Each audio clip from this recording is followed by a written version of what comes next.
오늘은 그 영성의 기도라는 주제로 좀 나누고자 합니다. 인간 영혼의 그 깊은 내면에서 성령이 우리 인간의 영혼을 찾고 계세요. 다른 어떤 것으로 충족시킬 수 없는 그 영혼의 욕구를 만족시키는 것은 우리 영혼에서 우리를 찾고 계시는 성령과의 만남뿐입니다. 영혼이 목마르게 찾고 있는 성령을 찾아 나서는 것이 진정한 또 영성의 추구이기도 해요. 이 시대에 우리가 직면하고 있는 가장 큰 위협에 대해 나누고자 합니다. 흔히 우리는 물질적인 위협을 심각하게 여깁니다. 그러나 사실 물질적인 위협보다 한 차원 더 높은 정신적인 위기가 있다는 사실을 잘 알지 못해요. 그런데 이 정신적인 위기보다 한 차원 더 높은 위기가 있어요. 영적 위기입니다. 이 영적인 것은 근원과 근극에 관한 것이기에 영적인 위기는 다른 위기의 원인이 되고 또 따라서 매우 심각하다고 얘기하지 않을 수 없어요. 여러분, 물질주의 시대에 사람들이 겪고 있는 위기는 지난 수천 년 동안 계속 반복되어 온 위기와는 달리 영적인 면에서는 가장 심각합니다. 영적인 위기에 직면해서 사람들을 유혹하기 위한 이 가짜 영성이 또 성행하고 있는 것 또한 오늘날 매우 심각한 현상이기도 해요. 이 모든 것들은 이 세상을 지배하고 있는 어둠의 세력, 그러니까 악한 영들의 음모와 또 결코 무관한 것은 아닙니다. 그러니까 우리는 지금 어둠의 주관자들과 더불어 영적 전쟁을 하고 있잖아요. 사실 그보다 더 중요한 것은 내 안의 죄와의 싸움입니다. 죄의 경향성이죠. 오늘날 붐을 일으키고 있는 영성에 관해 몇 가지 주목할 만한 내용이 있어요. 현대인들은 신령한 것에 대한 믿음을 갖고 있고 또 자신의 삶 속에서 신령한 사건이 일어날 수 있다는 이 가능성을 배제하지 않아요. 다시 말하면 현대인들은 과학 시대를 살고 있지만 그런 과학을 초월한 신령한 것에 대한 관심과 믿음이 어딘가 자신들의 내부에 남아있다고 생각하는 겁니다. 그러나 이것만 가지고 오늘날 사람들을 긍정적으로 평가할 수는 없습니다. 그런 사람들이 가지고 있는 영성은 성경의 하나님과 관계가 있다기보다는 막연하게 기적의 어떤 가능성에 대한 믿음으로 특정 지어져 있기 때문에 사실 오늘날 TV나 영화를 보면 황당하기 짝이 없는 이를테면 유령 등이 등장하는 내용들로 꾸며진 것들이 많아요. 유감스럽게도 이런 내용들은 또 어린이 프로그램에 더 많이 나타나 있고 사람들은 그런 것들을 쉽게 지나쳐 버리지만 내심으로 두려워하거나 반대로 어떤 막연한 기대감마저 있는 것도 사실입니다. 감수성이 예민한 어린이들에게 그것이 미치는 영향은 커요. 어린이들이 자라 어른 세대가 되면 실로 긴장되지 않을 수가 없습니다. 여러분, 과거에 나이 드신 분은 텔레비 프로그램에 전설의 고향이라는 게 있었어요. 그것을 보고 자라난 저희 세대는 막연한 그런 두려움들이 있습니다. 마찬가지예요. 이런 황당한 내용으로 신비를 접하고 또 어린 세대들은 그런 내용을 정신적으로 흡수함으로써 또 부정적이고 미혹하는 영성을 지닌 채 자라나는 겁니다. TV나 인터넷이 주는 가장 큰 피해이기도 합니다. 또 현대인들은 자신들의 행복을 위한 지식을 과거 전통 속에서 찾는 경향이 있어요. 이러한 것들은 막연한 동경을 넘어 삐뚤어진 종교적 호기심으로 또 발동되어 아주 미묘하게 믿음을 또 형성하기도 합니다. 요가, 단전호흡, 기훈련, 우리 생활 주변에 많이 있잖아요. 가까이 쉽게 접할 수 있잖아요. 또 많은 사람들은 그리스도인들마저도 그 영적으로 혼동하는 경우들이 있다는 얘기예요. 현대인들은 인간의 잠재력을 믿는 경향이 있습니다. 자기 극복을 위한 훈련 등이 소개되고 관련된 책자들이 서점에 줄비하잖아요. 하지만 막상 그런 책들을 보면 거기에는 잡다하고 공허한 내용들만 가득합니다. 막연한 그 호기심만을 불러일으킬 수준 정도예요. 하지만 이런 것들을 읽다 보면 그 내용이 조잡하고 보잘것없어도 연약한 마음들을 유혹하기 마련이고 또 혼란을 야기합니다. 여러분, 신앙서적은 잘 선택해야 합니다. 잘못 선택하면 안 읽으면 못해요. 마음에 잔잔한 감동을 준다고 해서 영혼에 다 좋은 것은 아니라는 것을 알 수가 있는 겁니다. 현대인의 정신에 나타나고 있는 이 피상적 경향도 큰 위험을 되고 있어요. 그러니까 인스타트적 만족의 추구는 단편적이고 경박한 사고 구조와 또 생활 습관을 만들어내는데 자신을 또 취약하게 만들어요. 여러분, 피상적인 것은 쓰레기입니다. 즉각적인 만족에 관한 내용이야말로 영적 문제예요. 오늘날 교회에 요청되고 있는 것은 많은 수의 지식인이 아니라 바로 깊이가 있는 영성가들입니다. 독서보다 순간적으로 동영상에 너무 익숙해져 현대인들은 본질적인 현상은 추구하지 않고 겉으로만 보이는 현상에만 또 관심을 갖는 실정이에요. 그 결과 현대인들은 사색하지 않고 어떤 궁극적이거나 이 근원적인 것으로 인해 고민하지도 않아요. 현대인들은 새로운 것들을 힘들어서 진지하게 또 탐구하려는 경향이 없습니다. 그러면 그럴수록 사람들은 더욱 단순해지고 또 그렇게 되면 이 전체주의 사고와 행동주의적 지배가 더 쉬워지기 마련입니다. 오늘날 흔히들 소비주의가 팽배해졌다고 말합니다. 그래서 소비자 사회라고 말하기도 해요. 이런 소비주의는 문화는 물론 정신적 영역, 더 나아가서 종교적 영역에까지 또 깊이 침투하고 있어요. 결국 이런 환경 속에서 매일매일을 살아가고 있는 현대인들에게 어떤 깊이, 무엇보다 영적 깊이를 발견하기는 어렵죠. 인터넷에 필요한 정보가 다 있다고 해서 스스로의 탐구를 회피하고 있는 동안 사람들은 정신적, 영적으로 텅 비어가고 있습니다. 그 결과 저속한 수동적 정보에 의해 유린당할 가능성이 그만큼 높아지고 있다는 얘기입니다. 여러분, 오늘날 인터넷 기술이 이점도 있지만 인간의 정신적, 영적 황폐화로 가는 지름길이 되고 있는 것도 사실이에요. 현대인들의 정신적, 영적 삶을 위협하는 것들이 많이 있습니다. 이를테면 자기도취 같은 것도 여기에 속할 겁니다. 아마 현대인처럼 자기에게 도취되어 사람들을 무시한 채 냉소적이고 무관심하게 살아가는 때도 없을 겁니다. 이와 같은 자기도취로 말미암아 인간관계는 쉽게 파괴되고 또 공동체는 무너져가고 있어요. 또 그런 과정에서 실제로 사람들은 또 위로하고 있는 실정입니다.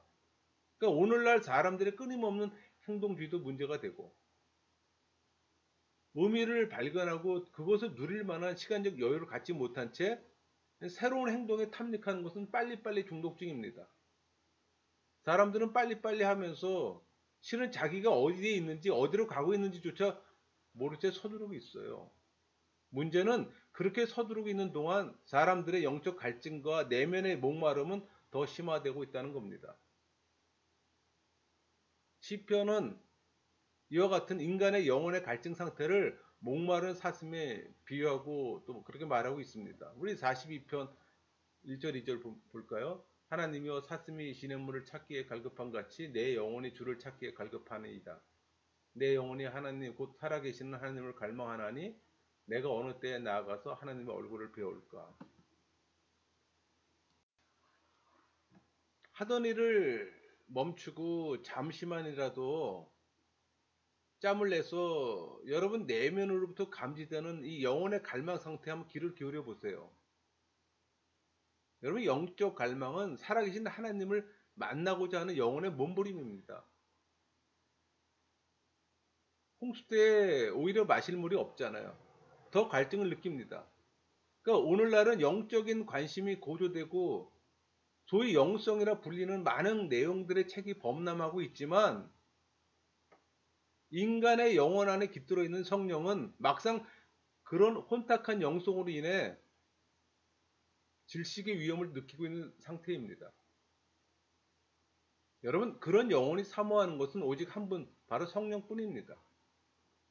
이렇게 우리 영혼이 목마르게 찾고 있는 성령을 찾아 나서는 것이 진정한 영성의 추구예요. 주님 어디 계십니까? 주님을 만나고 싶습니다. 여러분, 기독교 영성이란 예수 그리스도의 삶과 그분의 말씀에 응답하는 삶을 의미합니다. 다른 어떤 것으로도 충족시킬 수 없는 영혼의 욕구를 만족시키는 것은 영혼에서 우리가 찾고 계시는 성령과의 만남뿐입니다. 기도는 하나님께로 나아가는 삶의 자세가 되고 또 평화로움과 잔잔한 모습으로 그분과의 친밀하고 아름다운 관계를 유지하는 태도가 또 되어야 되는 거예요. 하나님께 나아가기 위해 우리에게 필요한 것은 오직 우리를 인도하는 진리뿐입니다. 하나님은 인간을 다양하게 지으신 대로 다양한 모습으로 또 수용하시고 사랑하세요. 그러니까 영성의 기도는 자기를 부인하고 자신을 비워 겸허하게 되어 그분의 임재 안으로 들어가는 거예요. 하나님의 나라는 이 세상에서 인간의 죄를 용서하고 또 인간의 마음의 영역을 점령하고 통치하는 데서부터 시작됩니다. 여러분, 우리에게 지금 부족한 것은 자신의 말이 아니라 우리를 향한 그분의 말씀입니다. 우리가 세상에 살면서 하나님의 현존 가운데 우리 자신을 드러내고 거기서 성령의 임재를 체험하는 것은 기도를 통해서만 가능해요. 우리의 기도가 소중한 것은 우리를 비우고 우리 내부의 거룩한 공간 안에 성령을 초대하고 또 그분으로 충분해지며 그 안에서 영혼이 영향을 공급받고 힘을 누리며 힘을 얻기 때문입니다. 우리 시편 46편 10절 볼까요? 이르시기를 너희는 가만히 있어 내가 하나님 됨을 알지어다. 내가 나라 중에서 높임을 받으리라. 내가 세계 중에서 높임을 받으리라 하시도다. 너희는 가만히 있어 내가 하나님 됨을 알라는 말씀은 바로 우리에게 기도를 가르쳐 주신 분이 또한 어떻게 기도해야 하는가를 가르쳐 주신 것이라고 말할 수 있어요. 여러분, 위급한 상황에서도 두려워하지 않는 이유는 기도를 통해 그분이 계신 곳을 찾아가 만날 수 있기 때문입니다. 이로 인해 하나님께서도 기뻐하신다는 것을 알게 돼요.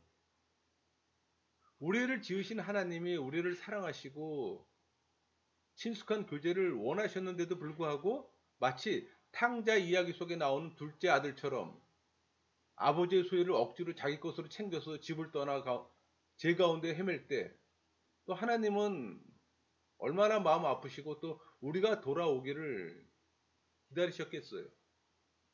또 첫째 아들처럼 항상 아버지 곁에 있지만 아버지의 깊은 마음을 이해하지 못하고 자신의 마음속에 원망만 가득한 채 아버지 앞에서 친숙한 대화 한마디 나누지 않고 함께 지낸다는 것은 또 얼마나 또 괴로운 일입니까? 여러분, 기도는 돌아옴이에요. 그분과의 대하며 또 관계 회복이면 친숙한 교제입니다. 그래서 기도는 우리의 안전과 평화며 또 하나님의 기쁨이기도 해요. 그래서 기도는 하나님과의 동행이라고 얘기하잖아요. 그분과 더불어 함께하는 평화로운 동반. 때문에 우리는 시편 말씀대로 시편 46편 5절 볼까요? 하나님이 그 성 중에 계시며 성이 흔들리지 아니할 것이라 새벽에 하나님이 도우시리로다. 이 말씀을 충분히 이해할 수 있게 되는 겁니다. 여러분, 우리 삶을 성에 한번 비교해 보세요. 그 성 중에서 나 혼자만이 거하는 것은 결코 안전도 기쁨이 될 수가 없어요. 오히려 성이 크고 화려함은 거기 홀로 거하는 사람들의 외로움과 두려움만을 더 크게 할 뿐입니다. 우리는 삶의 거처에서 혼자가 아니라 함께 있어야 하는 거예요. 그러나 피차간에 외로움과 두려움을 간직한 채 막연히 누군가와 함께 있으면 외로움은 덜고 두려움을 내쫓을 수 있으리라는 이 기대로 다른 이들과 함께 거하고 있다면 우리가 지금까지 경험을 통해 거기에는 더 이상의 평안이나 기쁨이 있을 수 없을 겁니다. 처음에는 그런 기대를 가지고 그렇게 해봤지만 그 결과는 기대대로 되지 않았던 것을 우리 모두가 잘 알고 있어요. 오히려 기쁨이나 평화는커녕 다툼이나 불화가 없다면 다행일 겁니다. 왜 그럴까요? 그것은 누구의 잘못이라기보다 인간의 죄성과 한계 상황 때문입니다. 여러분, 죄의 결과는 하나님과 분리뿐만 아니라 분리 뒤에 따라오는 거짓 자아 형성, 그리고 거짓 자아를 위한 거짓 행복 프로그램입니다. 일단 이그러진 자아상 뒤에 형성되는 거짓 자아는 이제 더 이상 진리와 함께 기뻐하지 못하게 됩니다. 이 거짓 자아는 거짓 행복 프로그램을 지니고 그것을 통해 만족해하고 즐거워합니다.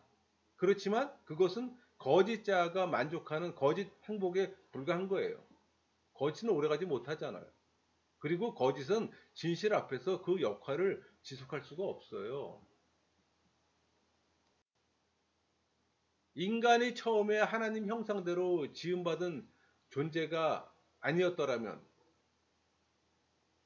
거짓자는 그 거짓을 유지하면서 사람들과 그 영혼을 유린할 수 있었을 겁니다. 그러나 인간 안에는 인간 본질이 되고 그 핵을 구성하는 심령이 있어요. 마인드와 하트가 있다고 그랬잖아요. 하트가 심령입니다. 그러나 그것은 하나님께서 직접 생기를 불어넣으셔서 인간 안으로 들어가 인간을 생명이 되게 한 겁니다. 인간의 진상이 바로 여기 있어요. 다른 외부나 육체적 조건들이 죄로 인해 변형되고 이그러질지라도 인간 안에는 이와 같은 하나님으로부터 나온 심령이 있어서 인간의 핵, 바로 인간 영혼의 핵으로 존재하고 있는 겁니다. 때문에 모든 것들이 이와 같은 영적 사실과 그 원리를 벗어날 때 바로 거기서 가짜로 판명되고 거짓으로 드러나게 마련입니다. 결국 거짓된 영혼과의 만남, 거짓된 영혼들이 함께 지키고 있는 성은 평안할 수가 없는 겁니다.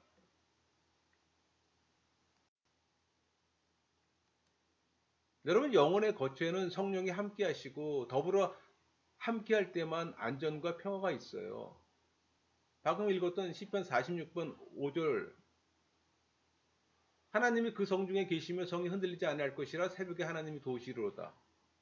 이 사실을 알고 경험했기에 시편 기자는 하나님이 그 성 중에 계시며 성이 흔들리지 아니할 것이라 노래하는 겁니다. 성의 안전과 평안을 위해 성령이 거기 계시고 우리가 성령과 더불어 함께 있는 것은 결코 감상적인 장면이 아니에요. 인간의 영혼, 그 영혼을 통해 형성된 인간의 삶의 필요 불가결한 겁니다. 여러분, 우리의 삶이란 이 성 안에는 성령이 계셔야 해요. 달리 표현하면 우리는 성령이 계신 곳에서 우리 삶의 거처를 정해야 한다는 겁니다. 그래야만 그 삶은 세상의 위협이나 동요에도 불구하고 요동하지 않아요. 여러분, 이 시편 46편의 후반절에 새벽에 하나님이 도우시로다라는 이 표현이 있습니다. 이 말씀은 무엇을 의미할까요? 우리는 이 말씀을 한국 교회만 있는 새벽 기도에 적용해 왔습니다. 과연 이 말씀이 새벽 기도를 두고 하신 말씀일까요? 물론 새벽 시간은 하나님께 기도하기에 적합한 시간 중에 하나임은 분명합니다. 주변이 고요하고 잠에서부터 갓 깨어난 맑은 심령으로 하나님과 대화를 나눈다는 것은 귀한 일이 아닐 수 없어요. 아마 예수님께서 이른 새벽에 하나님께 기도하는 시간을 가지셨던 것도 그러한 이유였을 겁니다. 그러나 정말 새벽에 하나님이 도우시라는 이 말씀이 이처럼 물리적 시간에 염두에 두고 하신 말씀일까요? 새벽에 기도해야만 하나님이 들으신다는 말일까요? 그렇진 않잖아요. 여러분, 영적 탐구의 과정에서 저는 영적 선배들이 무지의 구름 혹은 어둠의 밤 등에 대해서 말하고 있는 걸 듣고서 소위 깊은 잠으로 불려지는 이 기도의 신비에 대해서 깨닫게 되었습니다. 하나님은 이성이나 감각을 초월해 계신 분이기에 우리의 언어로 도달할 수 없는 감각이나 지성의 영역으로 뛰어넘는 분이에요. 오직 기도를 통한 깊은 영적 교제는 이 감각이나 지성의 수준에서는 단지 하나의 어두운 밤에 경험에 해당된다는 걸 알게 되는 겁니다. 비록 그때 우리의 감각이나 이 지성의 수준에서는 깊은 잠을 자는 것 같지만 오직 내 안의 깊은 심령은 성령과 교통이 이루어지는 순간이 되는 겁니다. 그렇게 우리의 기도가 지각적으로 도달할 수 없는 기도가 된 다음에 깨어나는 순간은 물리적인 새벽과는 상관없이 어느 때든 깊은 잠에서 깨어나는 새벽이 되는 것이고 또 하나님의 도움을 그 순간 거기서 경험하게 되는 거예요. 여러분 새벽에 기도하더라도 그 시간에 이와 같은 깊은 영적 만남이 결여된다면 새벽에 기도했다는 자체만으로 크게 중요하지 않아요. 반면 그렇게 영적으로 깊은 기도는 비록 새벽이 아니더라도 우리 삶의 일상에서 순간순간 우리 자신들의 기도 훈련의 정도에 따라 가능하며 또 거기서 우리를 도우시는 성령의 은혜와 또 능력을 체험하게 될 겁니다. 이것이 바로 기도의 진정한 능력이고 영적인 신비예요. 이런 이야기를 하면 어떤 분들은 신비주의로 치부하는 경향이 있어요. 역사적으로 신비주의의 위험성을 모르는 바는 아니지만 그러나 우리 신앙의 대부분은 신비한 것임을 또 외면할 수는 없습니다. 여러분 저는 신비주의자가 아니에요. 저는 개혁주의 목회자임을 다시 한번 밝혀드립니다. 하나님의 존재 자체도 신비한 것이고 우리의 구원도 말씀으로 인한 거듭남의 체험도 또 예수님의 말씀을 직접 들은 당시 지성인 니고데모조차 깨달을 수 없었던 신비한 것이었습니다. 그러나 이 모든 것들은 반드시 하나님에 의해서 이루어져야만 하는 것들입니다. 신비한 하나님의 존재와 그분으로 말미암는 어떤 영적 경험의 신비는 이 밖에도 우리 일상에서 지속적으로 또 경험되어야 할 것들입니다. 우리가 심령으로 기도한다는 것 역시 신비한 것이 아닐 수 없어요. 영적 체험이야말로 신앙의 중요한 요소입니다. 그러니까 영적 체험은 성령과 말씀이 있는 곳에서 예수님의 이름으로 힘입어 기도할 때 일어납니다. 여러분, 신앙인들이야말로 일상의 삶을 하나님 사랑의 신비에 뿌리를 내리고 사는 사람들이잖아요. 영적 경험 없이 교리의 훈련, 제도적인 보안만으로 영적으로 혼란한 이 시대에 신앙인들이 승리의 생활을 하기는 어려워요. 가장 절박한 순간에 우리가 피할 수 있는 분은 하나님밖에 없습니다. 여러분이 신앙인이라면 안식일은 인간이 하나님을 만나고 그 안에서 인간을 다시 발견하는 날이잖아요. 그러니까 하나님을 아는 것은 그분의 계신과 더불어 끊임없는 창조와 유지, 구원, 치유, 인도하시는 그분의 행동을 보는 겁니다. 영혼의 자유와 해방은 하나님이 내 삶의 중심이고 하나님이 내 힘일 때만 가능해져요. 하나님께 영광을 돌린다는 것은 바르게 판단하고 평가해서 그분께 그 가치를 돌려드리는 거예요. 그러니까 영적 진리는 영혼을 지향하고 또 그 속에서 힘을 얻는 동시에 우리가 사는 현실에서 믿음과 사랑과 소망이 되는 겁니다.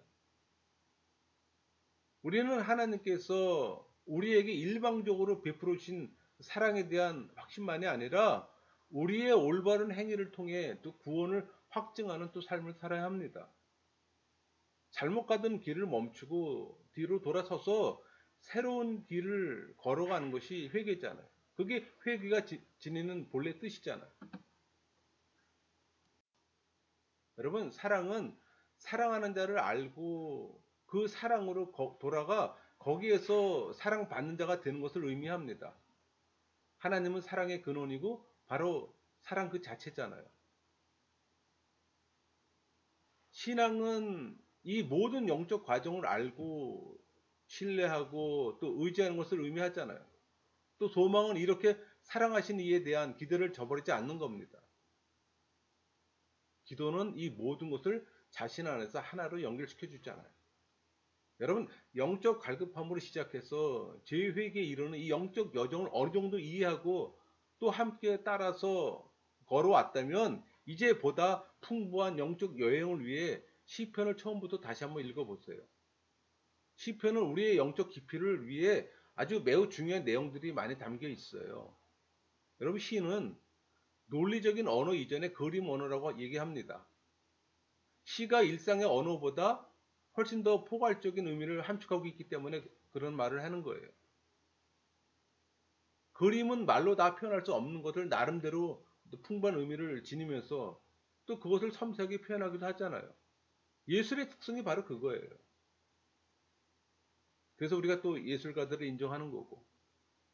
그런데 하나님의 신비와 그 비밀을 표현하기에 사실 우리의 언어는 한계가 있습니다.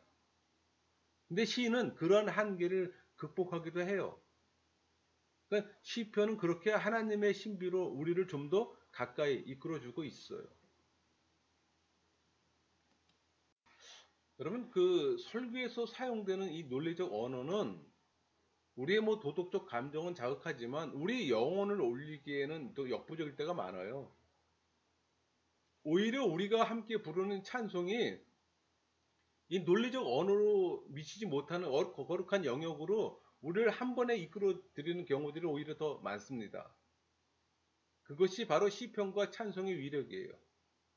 이 시편의 언어를 고난과 희망 그리고 믿음의 언어라고 많이들 표현합니다. 시편이야말로 거룩한 사랑 안에서 용서와 화해, 치유를 가져오는 기도이기도 해요. 그러니까 시편을 읽기만 해도 하나님을 향한 나의 찬송인 동시에 내 감정마저도 따를 수 없는 하나님께 이르는 깊은 기도가 되기도 합니다. 때문에 시편을 사랑하는 사람들의 영혼은 결코 메마르지 않을 겁니다.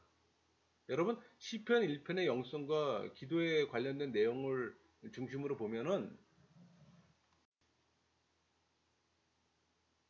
시편 1편은 모두에게 매우 친숙한 내용일 겁니다. 아마 거의 모든 분이 다 읽어봤을 거예요.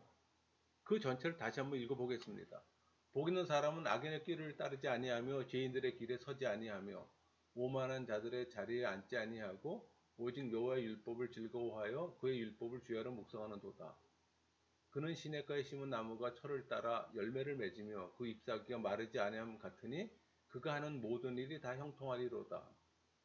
악인들은 그렇지 아니하며 오직 바람에 나는 겨와 같도다. 그러므로 악인들은 심판에 견디지 못하며 죄인들의 악인들의 모임에 들지 못하리로다. 무릇 의인들의 길은 여호와께서 인정하시나 악인들의 길은 망하리로다. 참 짧죠? 하지만 이 시편을 기도 시간에 영적 독서로 하면 몇 시간이 걸릴 수도 있습니다. 말씀을 통해 성령이 하나님의 현존으로 인도하실 때 내가 그 안에 머물러 쉼을 누리는 것은 그분과 나누는 영적 교제 때문입니다. 예를 들면 우리 시편 1편 3절에 그는 시냇가에 심은 나무가 철을 따라 열매를 맺으며 라는 이 구절을 읽을 때 독자의 시선은 더 이상 성경 본문에 매이지 않고 문자를 떠나 이미 하나님의 풍부하신 사랑과 은혜의 강이 흐르는 강변으로 가고 또 거기에 심겨진 자기의 영혼을 묵상하면서 또 한 폭의 그림을 그리게 됩니다. 그런데 그때 보여지는 풍부하고도 아름다운 이 한 폭의 그림은 결국 우리가 말씀을 즐거워하고 그것을 밤낮으로 묵상하는 삶에서부터 온다는 걸 알게 돼요. 여러분들이 묵상하는 분들이라면 이 말뜻을 쉽게 이해할 겁니다. 하나님의 사랑의 뿌리를 내린 가운데 요동하지 않고 그분으로부터 공급되는 생명력을 가지고 사는 한 인간의 모습을 거기서 보게 되는 겁니다. 여러분, 깊은 영적 교통으로 내 심령의 깊은 곳에서 흡족함을 느낀 뒤 다시 본문의 말씀으로 들어가게 되고 그러면 거기서 이번에는 다른 모습으로 내 영혼이 하나님의 임재 안에 들어 올려지는 것을 느끼게 됩니다. 영적 독서는 때때로 이렇게 오랜 동안 지속되기도 해요. 그게 묵상의 매력이기도 합니다. 여러분 시편 1편을 읽을 때 강조되는 것은 하나님을 사랑하는 자 혹은 사랑의 근원, 더 나아가서는 사랑 그 자체로 묘사하고 그 사랑 안에서 사람들이 어떻게 살아야 하는가 하는 겁니다. 여기에서 그분이 우리에게 삶의 방법으로 제시하신 율법 혹은 말씀은 지혜로도 또 묘사되기도 해요. 여러분, 인간이 세상에 살면서 가장 소중한 게 뭘까요? 여러분 한번 생각해 보세요. 혹은 삶을 가능하게 하는 에너지는 뭘까요? 굳이 하나님이 아니라고 고집한다면 아마 그것은 사랑일 겁니다. 인간의 삶은 어쩌면 사랑의 순례라고 해도 과언이 아닐 겁니다. 어려서 부모의 사랑으로 시작해서 형제, 친구, 이웃, 그 다음에 뭐 연인, 아내 혹은 남편, 그리고 맨 나중에 자식, 또 자신, 그리고 그 다음에 또 누구, 또 혹은 무엇일까 생각해 볼 수 있잖아요. 여러분, 죽음의 문턱에서 사람들은 누구를 그리워하고 사랑하게 될까요? 어쨌든 삶은 사랑을 떠나서는 불가능합니다. 사람을 사랑하지 않는 자는 자기의 소유를 사랑으로 묘할 공백을 남겨두지 않아요. 그렇게 우리가 처음에는 사랑을 받고 나중에는 사랑하고자 하는 데서 인간은 완성되어 가는 겁니다. 부모에게 사랑을 받고 부모에게 사랑을 돌려주는 것처럼. 이렇게 중요한 사랑에 실패한 사람들은 결국 삶에 실패하는 것이고, 그리고 그러한 사랑의 실패, 그 삶의 실패로부터 온갖 악이 나오게 되는 겁니다. 잘못된 사랑의 추구가 가장 쉽게 악과 연결되는 이유도 그만큼 사랑이 인간에게 원초적인 것이기 때문이에요. 사랑하는 자만이 참을 알고, 그래서 그러한 진리가 비춰주는 삶의 길을 온전히 걸어갈 수 있는 겁니다. 여러분, 사랑이 없는 삶은 허무하기 짝이 없고 결국은 망하는 길로 걸어가는 것 뿐이에요. 사랑과 진리가 서로 연결되는 것은 이러한 이유에서 자명해집니다. 한 가지 더 분명한 것은 사랑만이 생명을 공급하고 그 생명을 윤택하게 하며 또 열매를 맺게 한다는 겁니다. 그렇게 생명으로 충만한 삶의 에너지가 바로 사랑이에요. 그렇게 중요한 사랑의 근원, 사랑이 생명력 있게 솟아나는 이 사랑의 삶의 근원은 어디에 있을까요? 하나님입니다. 인간의 사랑은 언제 어디서나 한계가 있을 수밖에 없어요. 여러분, 누구 한 사람 지속적으로 오래 사랑해 본 적이 있어요? 쉽지 않아요. 인간의 사랑은 쉽게 식어지고 그 끝은 아쉬움을 남기지 허무하게 종결됩니다. 사랑만이 인간을 완성시키는데 그 사랑이 유한할 때 인간의 삶이란 결코 완성될 수가 없어요. 여러분, 이 무한한 사랑은 오직 하나님으로부터만 나오는데 그분이 사랑의 근원이고 바로 그 사랑 자체이기 때문입니다. 저는 종종 침묵 기도를 할 때 아무 말도 하지 않고 단순히 그분의 사랑 안에 들어가 그분의 사랑을 만끽할 때가 있어요. 그 같은 기도는 제게 힘이 됩니다. 아마도 그것은 인간 사랑의 본능 때문일 겁니다. 영혼 깊은 곳에서 하나님께로 향하는 바로 그 사랑을 말하는 겁니다. 우리를 사랑하시는 사랑의 주님께 감사합니다. 여러분, 기도는 살아계신 하나님 안에 내 영혼이 가만히 머무르는 거잖아요. 그러니까 자기 희생을 통해 다른 사람의 생명을 살리고 또 평화를 도모하는 것이 또 사랑의 핵심적 내용이기도 해요. 그러니까 세상에 대한 하나님의 통치와 정의의 행사는 사람으로 생명의 존엄성과 뭐 자유, 그 평화를 또 실현시키는 겁니다. 인간의 삶을 사는 동안 많은 경험들 중 사랑의 경험만큼 인생에 값지고 소중한 건 없다고 저는 생각합니다. 그러니까 우리 영혼 속에서 지속되어야 할 고백의 기도는 모든 구원은 우리 주님께 있다는 겁니다. 여러분, 기도는 일상뿐만 아니라 가장 위급한 상황에서도 하나님을 만나는 일이잖아요. 기도는 생명의 주인이신 주님을 기뻐하고 즐거워하는 것, 그리고 어느 때든지 그분에게 신뢰를 두는 겁니다. 그러니까 살아계신 주님의 임재 속에서 기도를 통해 바라는 새로운 삶은 이미 그 기도 속에서 시작돼요. 그러니까 기도는 사랑과 믿음, 소망, 이 모든 것을 자신 안에서 하나로 연결시키는 겁니다. 그러니까 우리는 소유하고 누릴 수 없는 것들을 욕심내므로써 우리의 자신의 위치를 이탈하고 또 상실해 버려요.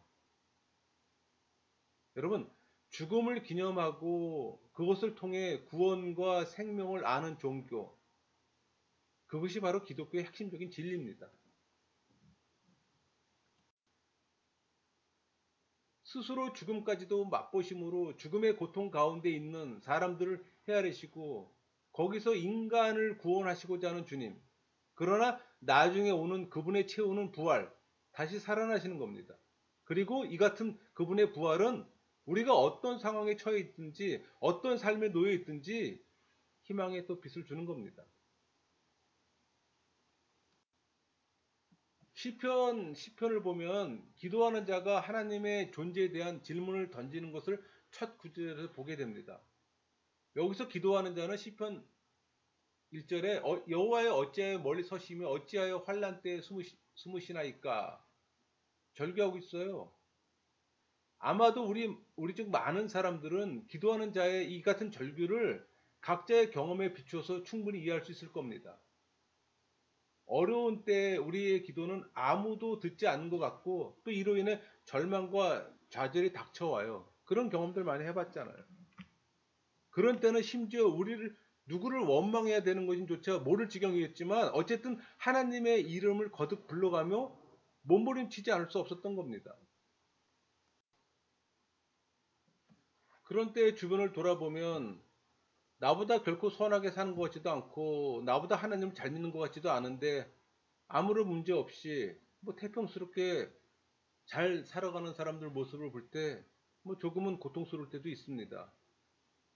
그들은 아무런 꺼리낌 없이 육체 소욕에 따라 편하게 살고 또 뭐든지 잘 되는 것 같아요.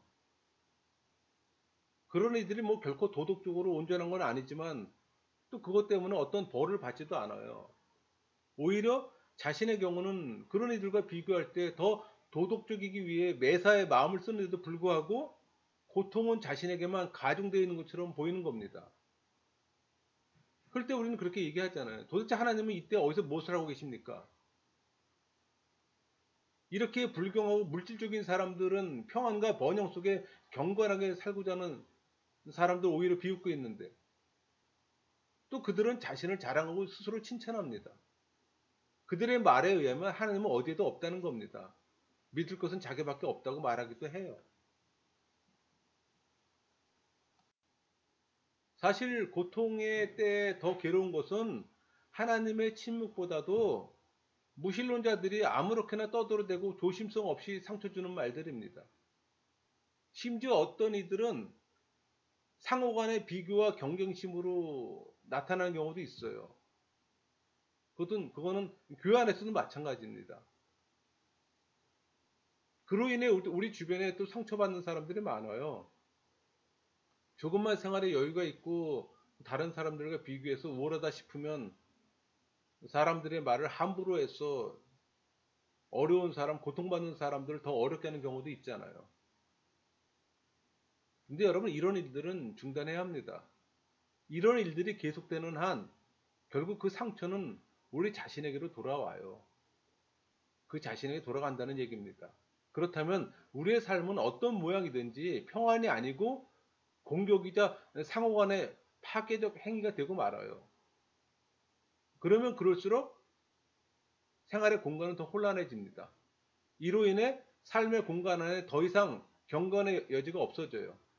하나님이 활동하실 만한 거룩한 공간이 사라지고 은혜를 바랄 수도 기대할 수도 없는 겁니다. 희망이 없는 우리의 삶, 비전을 상실한 우리 자손들을 한번 생각해 보세요. 신앙생활은 우리 내에서 끝나는 게 아니잖아요. 이제 우리 삶의 주변에 기도 공간을 확보하고 우리 자손들의 미래를 위해 우리 모두 조용히 하나님을 부르며 또 그분을 경외하고 신뢰해야 합니다. 하나님은 결코 관념이 아니에요. 오히려 이 모든 일의 증인 되시는 분입니다. 악의 범람은 하나님의 허락이 아니라 그분의 자비와 인내로 말미암는 기다림뿐이에요. 끝까지 경건하고자 하는 인생을 하나님 찾고 계세요. 또 그런 이들의 부르짖음을 결코 외면하지 않습니다.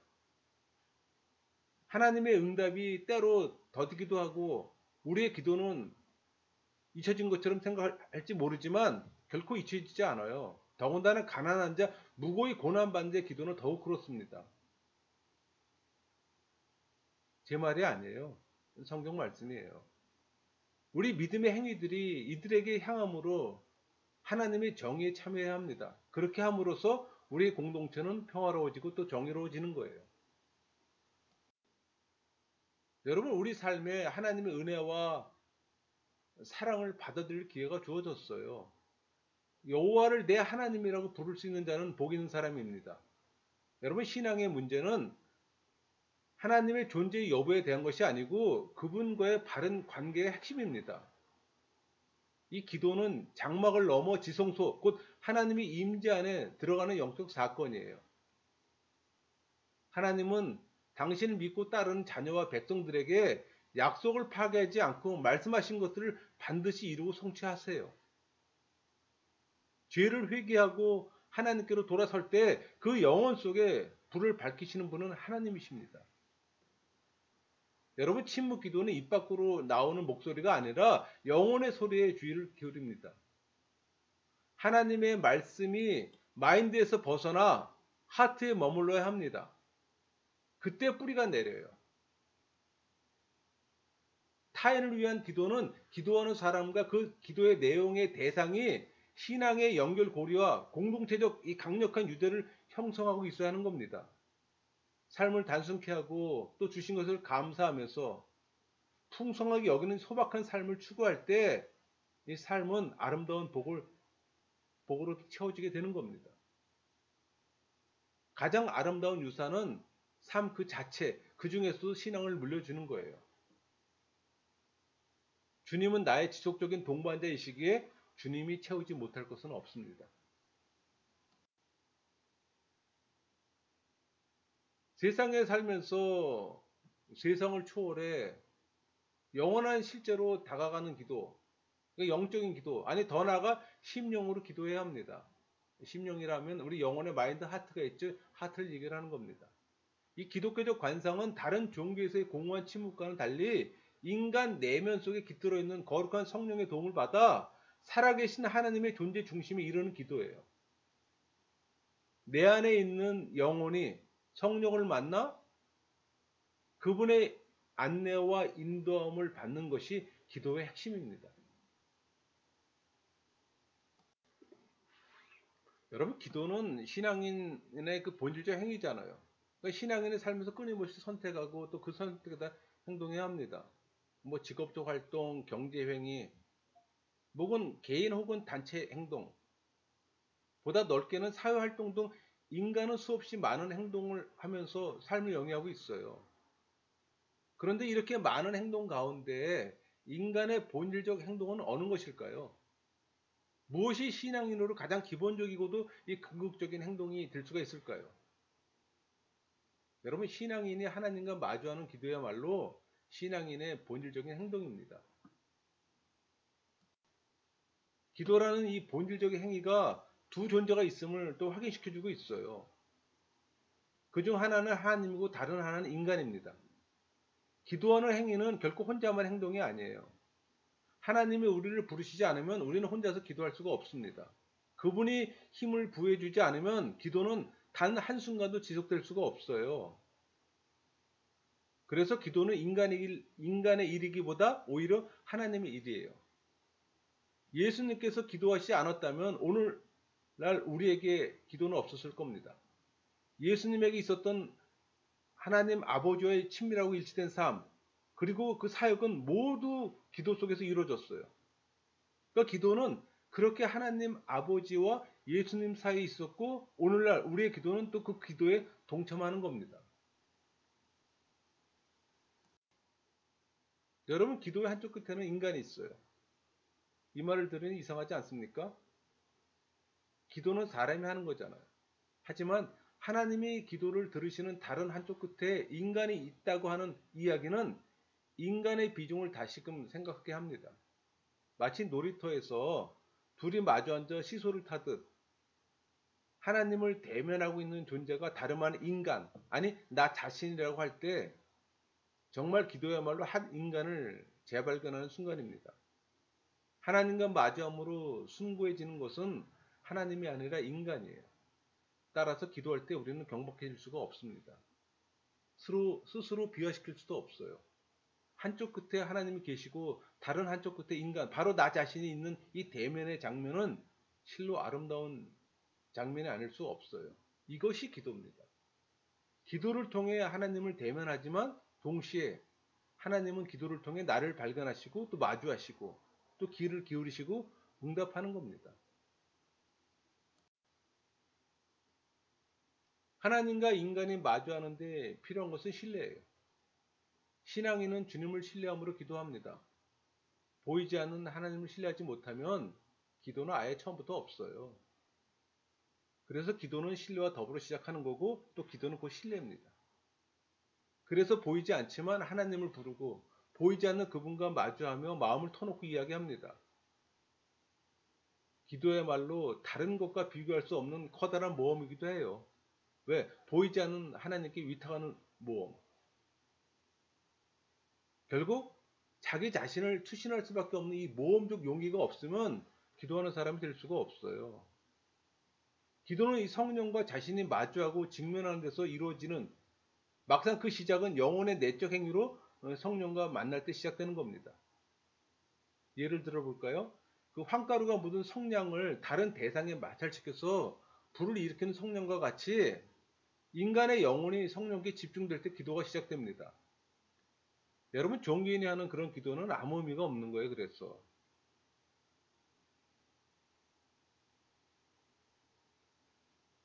인간의 영혼이 성령께 집중될 때 시작되는 이 기도는 기도하는 영혼의 투신과 위탁을 통해 더욱 풍성해집니다. 기도할 때 경험으로 이미 알고 계시지만 기도의 시작보다 어려운 것은 기도의 지속성입니다. 여러분 우리는 기도의 지속을 위해서 소리를 높이기도 하고 또 중언부언하기도 하잖아요. 많은 사람들을 경험해 봤을 겁니다. 그러나 그런 노력은 매우 외적인 거예요. 이를테면 감정의 고조, 언어의 탐색, 긴장감 그런 것들을 말하는 겁니다. 그러니까 기도에 있어서 중심이 되는 것은 인간의 영혼이에요.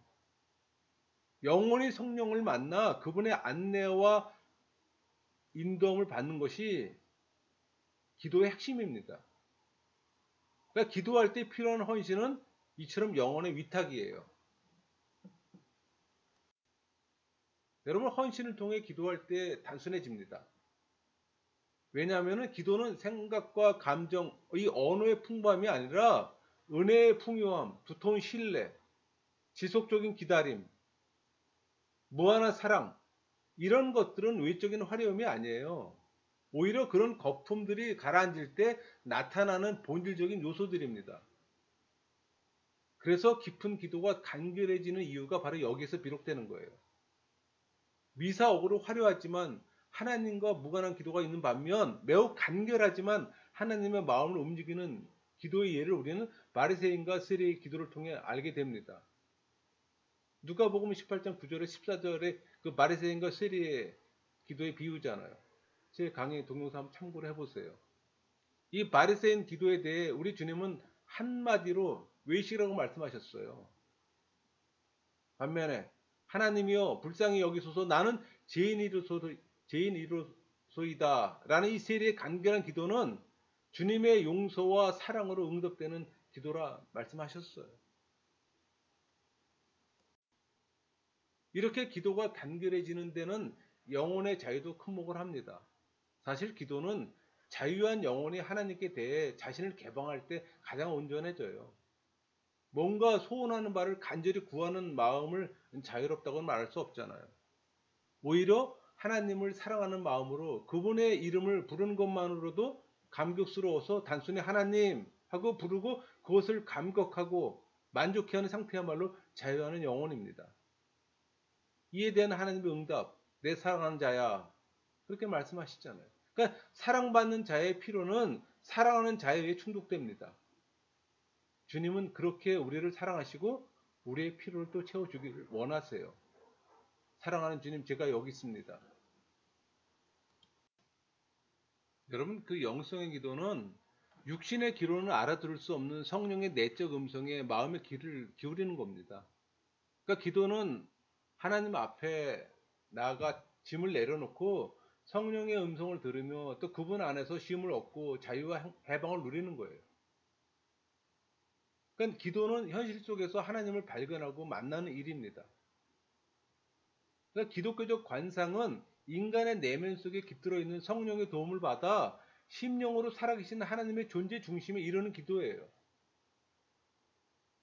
기도에 대해서 좀 더 다양하게 그렇게 새롭게 말하면 사람들은 오해하는 경우가 있어요. 혹시 이상한 거 아닌가 하고. 그냥 기도하면 되지 기도에 무슨 배움이 그렇게 많이 필요해요 라는 지적도 합니다.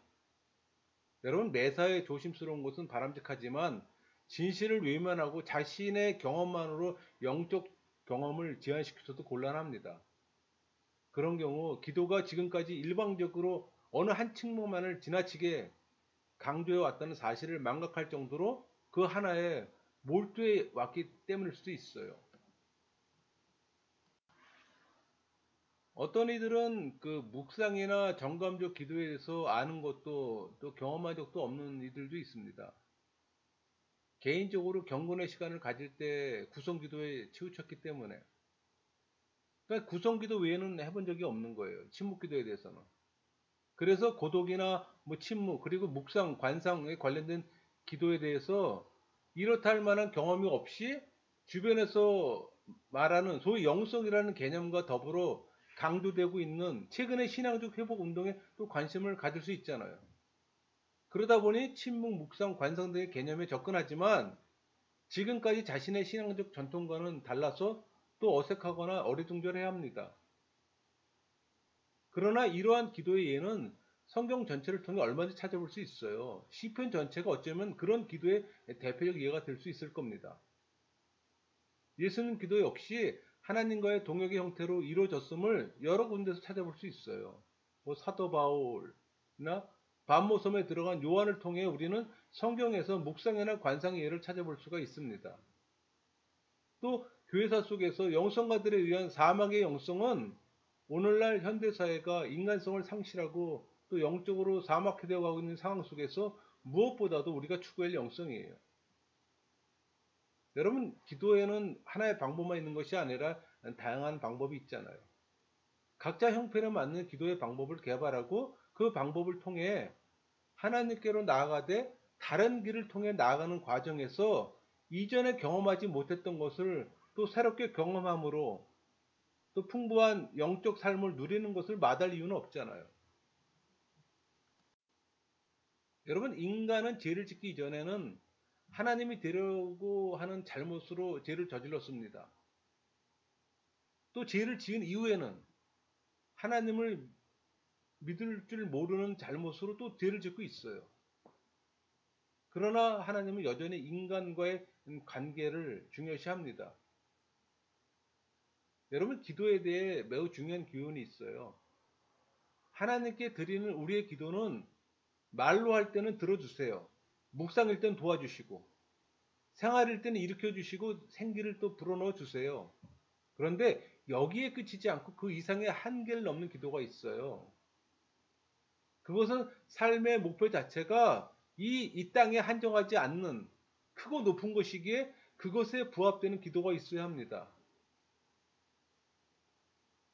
육신으로 사는 동안 필요한 것을 공급받기 위해 또 육신의 건강을 위해 하는 기도하지만 육신이 쓰러지고 나면 필요한 것이 없으므로 기도마저 필요 없는 것이 우리 인생의 궁극적 모습은 아니잖아요. 인간은 오늘 이 땅에 발을 붙이고 살고 있지만 본래 하나님의 형상으로 지음받았어요. 이마고데이. 그 형상을 회복하고 하나님과 친밀한 교제를 나누는 삶을 위해 처음부터 도달해야 할 이상과 목표가 정해진 존재입니다. 결국 인생의 목표는 이 세상에 있는 것이 아니고 오히려 이 세상을 극복하는 거예요. 그렇게 이 세상을 극복할 때 우리는 거기서 하나님의 실체를 직면하고 또 그분을 보게 될 겁니다. 여러분, 기도의 또 한 가지 중요한 목표는 인간의 목표의 실제를 위한 겁니다. 무슨 얘기인고 하니 육체의 한계 내에서만 가능한 소리를 내는 구성기도, 묵상, 생활 자체의 기도보다도 이를 초월하는 기도가 있어야 한다는 겁니다. 이 세상에 살면서 이 세상을 초월해 신적 존재로 다가가는 기도, 그러니까 심령으로 하는 기도가 있어야 한다는 겁니다. 기독교적 관상은 다른 종교에서의 공허한 침묵과는 달리 이처럼 인간의 영혼 속에 깃들어 있는 성령의 도움을 받아 심령으로 살아계신 하나님의 존재의 중심에 이르는 기도예요. 이런 것들이라고 해서 특별한 것이 아니라 바로 이것이 기도인 겁니다. 상징을 뛰어넘어 하나님의 순수한 영적 실제로 바라보고 접근하는 기도가 우리 신앙의 전통 안에 성경 안에 얼마든지 있어요. 그러니까 예수님은 지상에 계실 때 이와 같은 기도의 방법으로 늘 하나님 아버지와 함께 계셨습니다. 사랑의 주님, 우리에게도 그 기도를 가르쳐 주시옵소서. 여러분, 기도는 하나님의 부르심에 대한 응답으로 영혼 깊은 곳에서 터져나오는 찬송의 언어요, 환희의 언어입니다. 성경은 하나님께서 친히 사람들에게 수천 년의 역사에 걸쳐 쓰신 편지예요. 여러분, 인간에게는 침묵이 언어보다 어렵습니다. 그러나 그 침묵으로 하나님을 만나게 되는 겁니다. 그게 영성의 기도예요. 마치겠습니다.